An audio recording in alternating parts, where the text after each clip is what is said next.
Bonjour et bienvenue dans cette nouvelle vidéo, toujours consacrée à la production écrite. Juste un petit rappel, pour la première vidéo, nous avons vu comment écrire une introduction et pour le développement, on l'a divisé en plusieurs parties. La première, c'était consacré à la rédaction d'une thèse. La deuxième leçon, c'était pour l'argument. La troisième leçon, c'était pour l'explication de cet argument.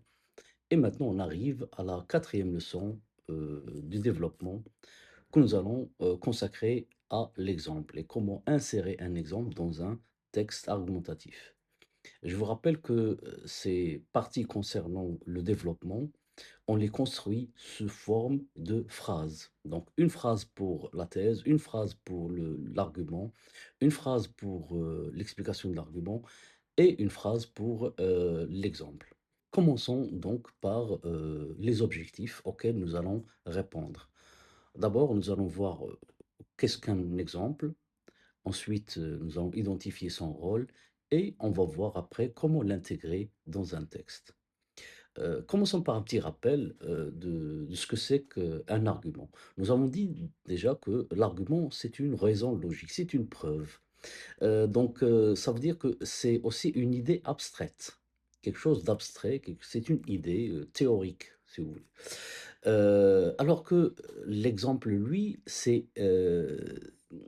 un argument, mais il est concret, il est vérifié, c'est quelque chose qui a existé. Je peux trouver un argument dans la vie sociale et donc c'est quelque chose de vraiment vivant. Je peux trouver un argument à partir de l'œuvre, que j'ai étudiée. Vous voyez, hein, on commence par ce qui est abstrait, une idée théorique, de la théorie, de l'abstrait, une idée vague qui est l'argument et on finit par un exemple qui est en fait un argument plus vivant. L'exemple donc est un argument vivant, un argument qui existe réellement et que les gens connaissent, déjà. Voilà donc ce que c'est qu'un exemple. Alors c'est quoi le rôle d'un exemple? Alors on va voir d'abord, le rôle de l'illustration. Il illustre, ça veut dire qu'il, rend un argument plus concret, d'accord? Prenons cet exemple, un diplôme international obtenu dans une université étrangère est très important. On pense ici que, on est dans le thème des études à l'étranger. On peut imaginer le sujet: préférez-vous, poursuivre vos études à l'étranger ou bien dans votre pays? Celui qui écrit cet argument, il est bien clair qu'il, préfère continuer ses études à l'étranger. Et pourquoi il pense ainsi? Donc voilà son argument. Un diplôme international obtenu dans une université étrangère est très important. Donc, il donne de l'importance à un diplôme international. Alors maintenant, comment il va concrétiser cette idée, cet argument? Quel exemple il va donner? Par exemple, chaque année, beaucoup de bacheliers passent les examens DELF-DALF pour pouvoir continuer leurs études supérieures dans un pays francophone. Et là, c'est vraiment très concret et c'est quelque chose de vérifiable. Chaque année, il y a beaucoup d'étudiants, de bacheliers qui veulent passer ces épreuves DELF-DALF pour avoir un diplôme qui va leur permettre de continuer leurs études dans un pays francophone. Donc ici, l'exemple est clair et connu par le monde entier. Donc, vous voyez ici comment on passe d'un argument abstrait à un exemple vivant, concret, réel, vérifiable. Donc voilà, ça, c'est ce qu'on appelle donc l'illustration d'un exemple. Donc, deuxième rôle, c'est aussi une justification. Ça veut dire que je vais donner un fait réel, vérifiable, pour renforcer mon argument. Alors voilà donc un argument. La note n'est pas un critère de réussite. Et à partir de cet argument, on imagine le sujet suivant. C'est que, par exemple, on peut vous poser la question, euh, selon vous, euh, est-ce que vous êtes pour ou contre les examens de fin d'année? Voilà, donc ça peut être un sujet. Préférez-vous remplacer les examens de fin d'année par des observations, par exemple? Ou bien, est-ce que vous préférez, ne pas passer les contrôles, en classe? Donc voilà, tous ces sujets-là suppose le pour et le contre. Et celui qui a écrit cet argument, la note n'est pas un critère de réussite, il est clair qu'il est contre les examens de fin d'année et les contrôles, et donc il préfère peut-être les observations. Son argument, c'est que la note ne représente pas un petit peu, si vous voulez, les vraies compétences d'un élève. Alors voilà son exemple. Une étude a montré que plusieurs étudiants ayant obtenu de très bonnes notes au bac ne possèdent pas certaines compétences nécessaires, par exemple la production orale et écrite, le raisonnement logique et analytique, qui leur permet de continuer leurs études supérieures. Et là, il appuie son argument sur une étude. Et cette étude va justifier, hein, va renforcer son argument. Donc, selon lui, cette étude a montré qu'il y a des étudiants ou bien des bacheliers qui ont obtenu de très bonnes notes, mais quand même, il leur manque beaucoup concernant la production orale et écrite. Ça veut dire que cette note ne reflète pas vraiment leurs compétences. Donc voilà le deuxième rôle qui est la justification et le renforcement de l'argument. 3e rôle de l'exemple, c'est que, c'est un exemple pour expliquer. Alors, nous avons déjà parlé de, l'explication de l'argument et on peut expliquer un argument à travers un exemple. Donc voilà ce que voilà. Donc c'est éclairer, éclaircir, hein, le sens d'une notion. Si vous avez une notion que vous avez présentée dans votre argument, l'exemple va lui donner, beaucoup de sens et rendre son sens plus clair, dans l'esprit de tout le monde. Alors voilà l'argument. Grâce à ses propres compétences, n'importe qui peut devenir riche. Ici, bon, j'ai déjà proposé ce sujet. C'était, la question c'était, selon vous, la pauvreté est-elle une fatalité? La pauvreté est-elle une fatalité? Ça veut dire, est-ce que c'est un destin immuable qu'on ne peut pas changer? Alors, celui qui a écrit cet argument, grâce à ses propres compétences, n'importe qui peut devenir riche, donc il est contre. Il pense que la pauvreté n'est pas une fatalité. Et pourquoi il pense ainsi? Il dit que tout repose sur les propres compétences. Si j'ai des compétences, je peux devenir riche. Et voilà l'exemple. Prenons comme exemple, le joueur, hein, pas du, mais le joueur. Prenons comme exemple le joueur brésilien Rivaldo qui vendait des bonbons, dans les rues et souffrait de malnutrition. Mais grâce à son talent footballistique, il est devenu une star mondiale. Voilà donc un exemple, qui explique cette idée de propres compétences. Parce que celui à qui tu dis: «Grâce à ses propres compétences», il va te dire: «Mais quelles compétences?»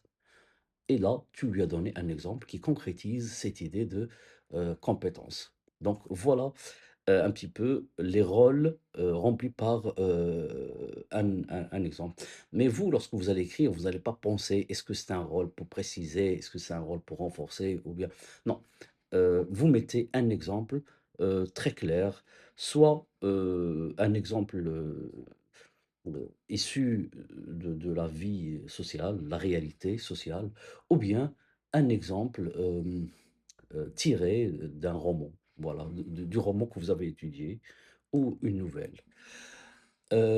Passons maintenant à, une autre, un autre objectif, c'est comment intégrer un exemple. Comment je vais montrer à celui qui me lit, qui lit mon texte ou bien à mon correcteur, que là, j'ai mis un exemple. Alors tout simplement, il y a des indicateurs, des articulateurs, pour, introduire ces exemples. Je vous donne ici 4, mais vous pouvez prendre juste 2 et les utiliser, le plus souvent. Pas la peine de tout apprendre, hein. 2, c'est largement suffisant.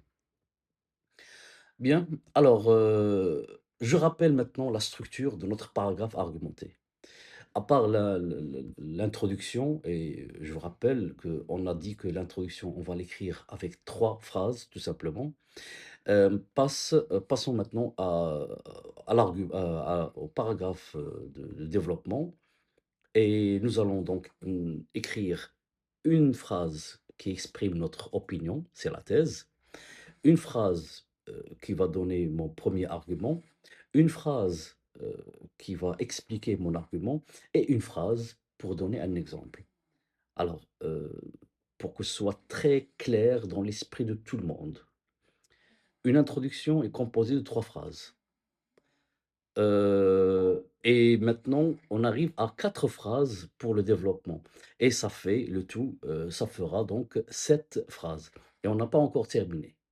Alors, je rappelle que, la ponctuation est vraiment très, très importante. Heu, Faites attention à chaque élément, chaque partie de votre texte doit, se terminer par un point. Il faut bien marquer le point et la majuscule après. Revenons maintenant à notre sujet, en rapport avec, l'écriture sur les tables, les murs et cetera et est-ce que c'est un comportement à encourager ou bien à bannir? Voilà notre texte, j'ai ajouté l'exemple, mais on va lire depuis le début. S'exprimer et je vais expliquer en même temps, hein. S'exprimer à travers plusieurs moyens est un droit garanti, dans le monde entier. Là, on donne une vérité générale concernant l'expression, le droit à l'expression. 2e phrase, observez bien, la présence des points. Si certains élèves aiment écrire sur les murs des écoles ou, sur les tables, les professeurs et les membres de l'administration condamnent cet acte. Point. J'ai terminé ici ce débat, hein, cette opposition entre les pour et les contre. De cette polémique découle la question suivante. Doit-on encourager ce comportement? Et là, c'est une question. Et vous voyez, on a une introduction avec 3 phrases. Maintenant, on passe au développement. Je commence par ma thèse. J'estime qu'il est urgent de bannir ce mode d'expression de l'espace scolaire. C'est clair ici, on est contre ce comportement et j'ai utilisé ici un verbe d'opinion estimé. Point. C'est terminé la première phrase. D'abord, c'est le connecteur pour introduire le premier argument. Ces écritures contiennent des mots vulgaires. Voilà l'idée sur laquelle je me repose pour justifier mon point de vue. Il s'agit de la vulgarité, des mots vulgaires, blessants, etc. Point aussi, hein, j'ai terminé mon argument. Je commence maintenant mon explication et l'outil pour introduire cette explication, c'est en effet. En effet, ces mots véhiculent souvent des messages irrespectueux et discriminatoires, ce qui s'oppose aux valeurs de respect et d'égalité que l'école doit enseigner aux jeunes.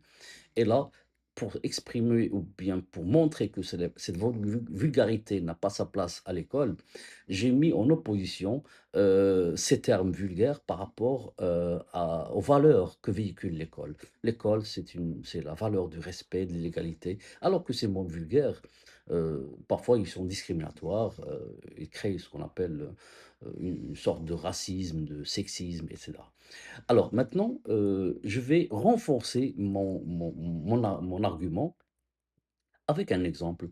Alors, par exemple, c'est l'outil, les insultes inscrites sur les murs ne sont pas uniquement une dégradation matérielle. Ça veut dire, je vais pas, juste, dégrader un mur en écrivant dessus, donc en le salir et cetera. Mais pire que cela, elles sont une forme de harcèlement. Donc c'est un harcèlement, c'est une sorte de violence, par rapport à quelqu'un. Donc c'est harcèlement raciste ou sexiste qui, mérite une réaction éducative forte et systématique, ça veut dire une punition. Alors pourquoi punir, ce comportement? C'est pour protéger les élèves contre la violence. Parce que celui qui va voir son nom écrit sur un mur avec une insulte, il va sûrement reconnaître celui qui l'a fait et il va, vouloir se venger et il y aura donc de la violence. Et donc protéger les élèves contre la violence et aussi protéger les valeurs de l'école qui est la comme on a dit, l'égalité et le respect. Donc voilà, on est en train de construire, hein, je dis bien construire, c'est comme, considérer les phrases comme des briques et on est en train de construire un texte, étape par étape, phrase par phrase. Chaque phrase a un sens, a une place dans ce texte, ce qui va créer cette cohérence, et cette cohésion, dans notre texte. Avant de finir la leçon, je vous laisse toujours les mêmes sujets, sur lesquels, vous pouvez réagir et pratiquer un petit peu, cette production écrite. Alors sur ce, je vous dis au revoir et à la prochaine leçon.